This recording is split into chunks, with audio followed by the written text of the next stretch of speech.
కీర్తనల గ్రంథము 37వ కీర్తన 4వ వచనము. యెహోవాను బట్టి సంతోషించుము, ఆయన నీ హృదయవాంఛలను తీర్చును.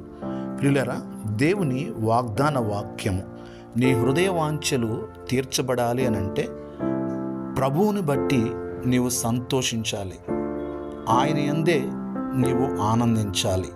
అప్పుడు నీ హృదయవాంఛలు తీర్చబడతాయి. నీ హృదయవాంఛ ఏమైనప్పటికీ నీవు ఆయన యందు సంతోషిస్తే తప్పకుండా నీ హృదయవాంఛలు తీర్చబడతాయి. ప్రార్థన.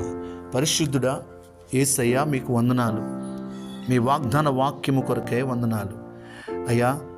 మీ లేఖనములో సెలవిచ్చినట్టుగా మిమ్మల్ని బట్టి ఎవరైతే సంతోషిస్తారో వారి హృదయవాంఛలను తీరుస్తానని మీరు వాగ్దానం చేశారు. మీకు వందనాలు, స్తోత్రాలు ప్రభా. ప్రతి ఒక్కరి హృదయవాంఛలు మీరు తీర్చండి. ఈ వాగ్దాన వాక్యం విని ప్రార్థనలో ఏకీభవించిన ప్రతి ఒక్కరిని మీరు దీవించండి. వారి ఉద్యోగంలో వారిని దీవించండి, వారి యొక్క వ్యాపారంలో వారిని దీవించండి, వారి చదువుల్లో వారిని దీవించండి అయ్యా. మీరే తోడుగా ఉండండి. యేసు నామములో ప్రార్థిస్తున్నాము తండ్రి, ఆమేన్.